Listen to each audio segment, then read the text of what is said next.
Welcome to the Bourbon Van. I'm Phil. I'm Julie. Today we are interrupting Buffalo Trace Month to bring you a bonus video where we drink some Irish whiskey. I'm so excited about it. I cut my own hair today. You can't even tell that I cut it myself, can you? No.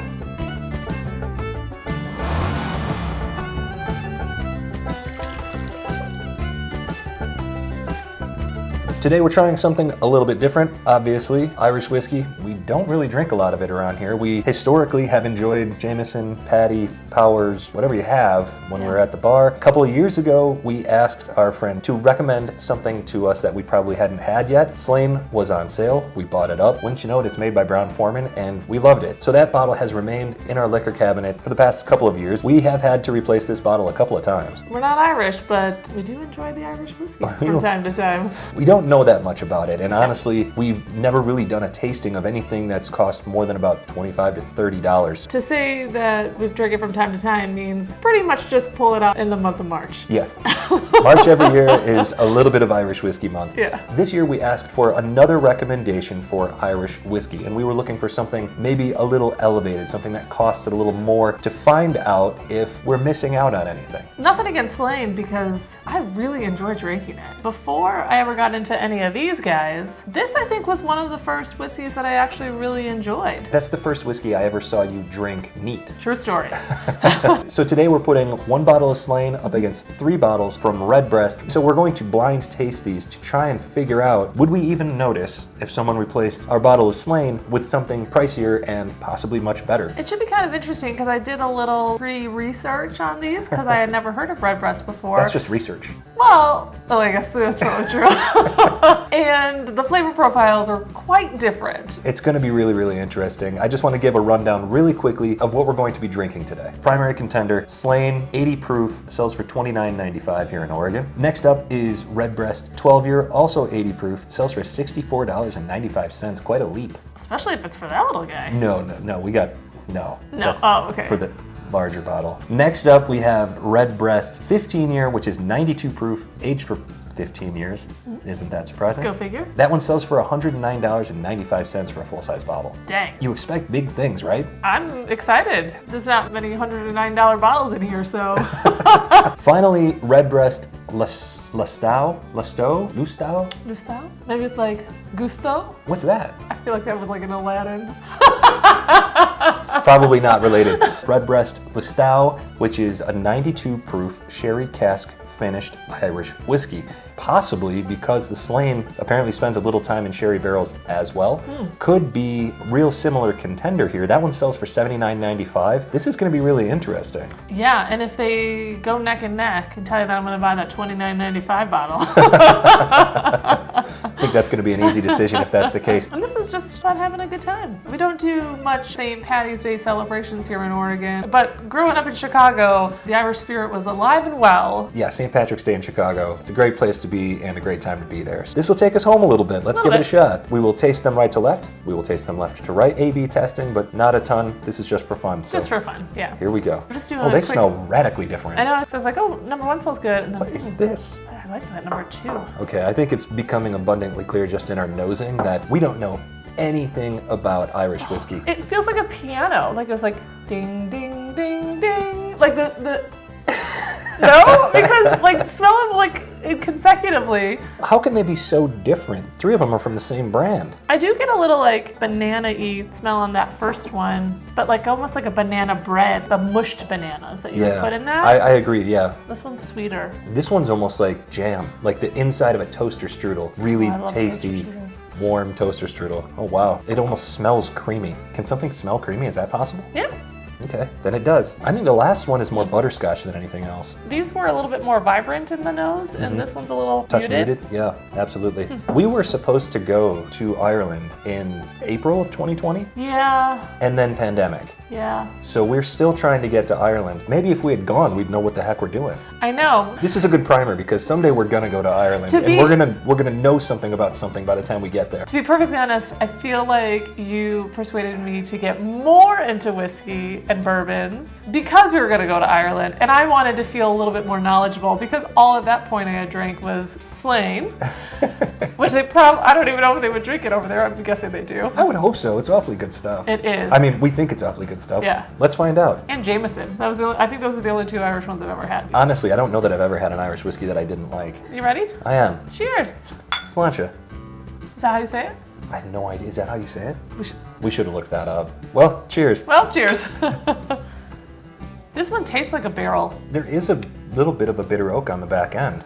I wasn't sure what I tasted until it hit the back of my throat. I taste a lot of oak in this one. A little black licorice. I would agree with Or that. pepper. Something a little bit spicy. Maybe those are just the Irish whiskey spicy notes or something. We're gonna have to try more to find out. Okay. This one coats really nicely. It's got a great mouthfeel. Yeah. I'm gonna move on to 2 because I definitely want to save some. Yeah, let's keep going so we can hit them on the way back. First note, I enjoyed glass 1. There. First tasting note. Perfect. Now this one's interesting. Ooh, this one tastes like sweet caramel. Do you get that? Or I do. Sometimes you look at me and I was like, I think we're tasting 2 different things. Well, your palate is continually more advanced than mine. You're perpetually finding tasting notes that I can only dream of, and then like 10 minutes later, I'm like, oh yeah, that's what that was. The finish is longer lasting on this first glass than the second one. I think but so this too. is they're all pretty thin anyway, but this one's, I think, tastier. Doesn't have much of a finish. I think the nose is more interesting on this one, but Yeah. I don't really get a ton of flavor. I really like 2. I don't think it was as complex as glass number 1. I found glass number 1 to be more robust, Yeah. pretty much in every way. Yeah, the robust nose- is a good word. The Yeah. nose on 2 brings a bit more to the party, but I didn't think that the flavor was as big as glass number 1. And knowing that 2 of these are 80 proof and 2 of them are 92 proof, I think this is a 92 or this is an 80. That's my guess so far. I think it's the opposite. Let's keep going. No, really? Oh, crap. This has like a fruit, like a plum or something. A Yeah. plum fruit? You always say stone fruit, and I keep meaning to look up what qualifies as a stone fruit. But I think it's anything that's got a pit in the middle. It's a stone inside. Oh, interesting. I don't know if that's true, but that's See, how I I'm think so of it. easily swayed. That's pretty complex. I think this is 80 proof. I got oak on this one too. Yeah, This is interesting. I think that Redbreast has a very oaky flavor to them. it would make sense as long as they're aged. And you think this one's 80? I'm gonna have to test that other one. You know Yeah. how I always bracket everything into what I think. I'm eager to see how things change with that 4th glass. Let's go there. All right, number 4. This is the closest to number 1. I already made a decision, 92-80. I like your robust term that you used earlier. They're so much more robust and pronounced, or at least with a little bit of a kick in these 2. I probably am incorrectly saying that means that they're the higher proof. I'm gonna go out on a limb right from the top and say I cannot discern at all which one the Slane is at first taste. Obviously my palate is not advanced enough to figure that out on first taste. We're gonna have to go back the other way and AB because I don't know. And I'm gonna go wild guess. Glass number 2 is the Slane. That's what I'm gonna do. Man, look at you. It was just the sweetest one. You're so bold. Hey, but if we've learned anything over the course of the last 6 months, is that I'm usually 98% wrong. 98's a pretty good number. That's a pretty safe estimate. Ooh, this one's warmer. My throat's warm. I think I'm right on these proofs. I think you're wrong. Well, I've only told you what I thought one of them was. I know you're already wrong. The finish on this one is really nice. It's nice and it lasts. Yeah, it's almost like butterscotch hanging around. That's nice. It's a lingerer. Number 4 is really, it's a lingerer. I really like number 4. We're not guessing the Redbreasts, right? Because we've never had them before, so that would be kind of I'm impossible really to comfortable do. guessing anything, really. We're I'm just gonna have try- another sip of We're this just one trying to 'cause I guess the liked Slane, and then we'll put Yeah. and then we'll put them in order. I just moved to 3, and it tastes so different. Again, we always talk about how different they taste going the other way. I like number 3. I'm gonna go out on a limb and say that glass 4 is our oldest one. There's a lingering sweet oak there that is really nice. I think it's a 92 proofer. Yeah. I stayed with that glass and had a third sip of it. Incredible finish, long-lasting flavors. It could all change as we go back the other direction, Yeah. but that's outstanding. Whatever glass 4 is, Yeah. I really like it. At the end, just for funsies, I'm gonna try to pick out which glass is which. Yeah, I think that's the most fun part of Yeah. this. We're gonna spot the Slane. Maybe I'll get one. I honestly don't think I'm gonna get any of these right, but just on my initial findings, I think that one's the most complex. Glass 3 and 4 have kind of a lot in common. Wow, number 1 is so much different now. We're not giving you any tasting notes right now. Which one did you think Slane was? In my first go, I thought it was glass number 2. You still think that? I'm gonna do some A/B testing and double check. I got so much more flavors out of everything on the way back Yeah. that now I wanna make sure. Coming back this way, I'm on glass 2 right now, and Yeah. I actually agree with you. I think Aw. it just doesn't have the complexity of the others, so I'm guessing that It's very thin. could be accurate. Yeah, But thin. it's very thin but delicious. You're just drinking caramel. Like, Yeah. But not like a rich like it's just, I don't know how to explain it. It's just- exceedingly tasty, but Yeah. it's not overly There's no- complex the way the others are so Yeah. far. So I think maybe you're right. I don't know, but I don't think Slane is known for a particularly long finish, which is Yeah. also why I was putting glass number 2 in, whereas these other 3 seem to have a little bit longer finish. Yeah. So, question for you, are we going to put them in order of what we like, or are we going to do the guessing game? Because I think we should. I do both. I'm really enjoying them. Yeah. Glass number 1 is fun. That's going to sound silly, but it seems like a great glass to just sit down at the bar and share it around. I think I've got what I think they are. Okay. Can I throw them at you? Hit me. And this doesn't mean that they're going in order of what I like. Look at how much more you have in your glasses than I have. Good Lord. Okay, so Girl, you're a big sipper. I'm going 15 year, Mm-hmm. 12 year, Lustau. Okay. I don't know how you say that. However you say it. And then I'm sticking with Slane number 2. What are you going to do? I'm with you to a point. I think that glass 1 is our Lustau. That nose, totally different than the rest of these. It sort of sticks out like a sore thumb. Now that I've come back this way, I don't think I ever would have noticed if I hadn't been blinding these. Even so, I don't know that I'm probably not right, but So I just want to double check our criteria for putting these in order of 1 to 4. sure. Because we're not doing drinkability, right? Because Yeah. that could flip an order for me. Let's be perfectly honest. 100% of these are very, very drinkable. Totally. These are easy drinkers. Yeah. I think the best way to order these is by personal preference and satisfaction. I think that that's a fair way to Versus like evaluate complexity or like the final result. I think complexity is part of it because if it's not overly complex, probably not going to be all that satisfying. But again, this is simply for fun. This is simply can we guess them right? And which one of these do we find satisfying? The last thing we want to do is make any sort of value estimation on Irish whiskey because we don't know anything about it. Certainly not. Seems to be a theme with us. Seriously. The more I A/B test and bounce around here, the finish on glass 1 is, I said this before, it's fun. It's just a fun drink. You and I are going to be different. You think? Yeah. I keep thinking like, oh, I'm going to drink this with like a Guinness or something. So I don't want anything that's too overpowerful because like Guinness is such a powerful beer. You're talking about having a whiskey back with your Guinness, Yeah. which is probably how we should have evaluated this. It would make the most sense. Yeah. So stereotypical. We're I'm kind like, oh, you can only drink Irish whiskey if you have a Guinness. we're kind of the worst. I know what my number 1 is. I just have to figure out what to do with the rest of them. I actually have my order. You do? Okay, I think I got it. Ooh, let me do one more. Sorry. Because I enjoyed the last sip of one of my glasses so much that I'm like, maybe I liked that better than the other one. Okay, I think I'm good. I just clapped for myself. I enjoy them all. I'm not gonna See, say I we don't are like gonna them. be different. But I do think that my 3rd and 4th place, they're not neck and neck, but I like them for different reasons and in different ways. Again, I'm not gonna make a evaluation on these, Right. and there are no losers because there's really no winners. We just like what we like. Yeah. So this is Spot the Slane. Spot the Slane. And I still stand behind that glass number 2 is Slane. Totally agree. Should we see if we are correct? Do you want to look? Yeah. Let's see. D. D. Slane. Woo! I got that out of the gate. Out of the gate. You actually were way ahead of me on that. Yeah. So let's do order now. Give me your last place. Glass number 1. No kidding. Yeah, I knew. Wow. We're gonna be flipped. Totally flipped. Yeah. Wow. Well, I had glass number 1 in 2nd. Yeah, I figured. It's sweeter than things that I generally like. Yeah. But it has a nice finish. The nose on it is crazy. The finish was extraordinary, so I can't help but think about drinkability when I do these kind of things. And the more that I drank it, the more I was kind of like, meh.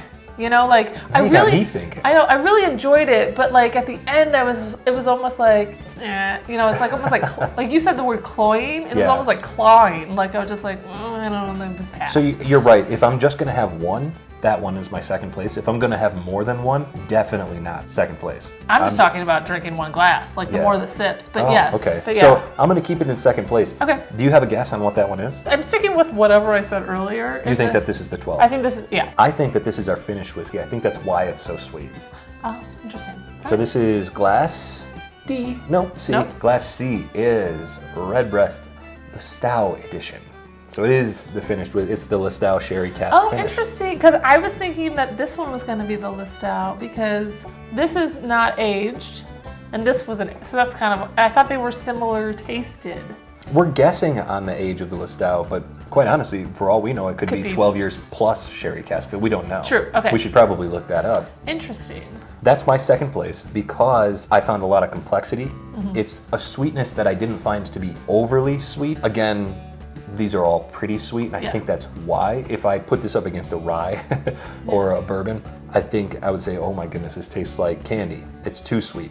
But against these other Irish whiskeys, I don't dislike it. Yeah, and this is why you are you, and you think through in those terms, and I'm just like, this one tastes okay. Okay, I'm good with that. So that's your fourth place. So I am 1-1 on what I knew what I was drinking, which is all I said that I was going to get right. What was your third place? So my third place was Slane. So the Slane for me finished last. It finished fourth. Okay. As much as I love Slane, and I really do, I think it's a great, really solid value. And if I'm going to the store, to be completely honest, I'm probably still buying that whiskey. If I'm shopping below 100 proof for Irish whiskeys, I'll probably stick with the Slane. I thought that this one was the sweetest and was the easiest to drink. Like, it was just so delicious. Like, you're just drinking caramel. Like, that's all I tasted. Like, you're just drinking caramel. It's pretty tasty, pretty sweet. Tasty. But it has zero finish. As a whiskey back while you're drinking a stout, the Slane is a perfect choice. That might be the point to the entire video. Maybe. Is there a point to this video? Tell me your second place. So my second place is glass number 4. And that's number 1 for me. I will say that my glass 3 and 4 were very close. On my way back, I really enjoyed glass 3, and then I had glass 4 at the very end, and I was like, ooh, there's something really delicious about that. Just kind of eked out, but they were like, it's kind of like your 3 and 4s were so close. Yeah. My 1 and 2 was really close. Glass 4 is my first place. It's your second place. Yeah. I think we both think that that's the 15 year. Yeah. Let's find out. Glass A, Redbreast, 15 year, which means for you. Ooh, that means I got 2. 50%. Look at you. So the 12 year for you finished first. For me, it finished third. I put that one on par with the Slane. Hold on. Smell your glass number 3 a second. It is like Sugar City on the nose now. Yeah, it's pretty sweet. Toasted sugar. Ooh. Yum. Really, the reason that this one is just a whisper ahead of the Slane, mouthfeel. There's a touch more finish, there's a touch more mouthfeel. The aroma was probably a little bit better on glass number 3 as well. For you, you have Redbreast 12, Redbreast 15, Slane, and Redbreast Lustau. Yep. For me, it is Redbreast 15, Redbreast Lustau, Redbreast 12, and Slane. Should we do this all over again but pour ourselves a couple of stouts first? Yeah, we probably should have done that earlier. We're going to do that off camera. Now it's time to watch Waking and Divine and call it a happy St. Patty's Day. I love that idea. That sounds fantastic. All right, everybody. Well, thank you for watching this bonus. Is it really a bonus for everybody out there? Probably not. I don't know. It's, just our usual shenanigans.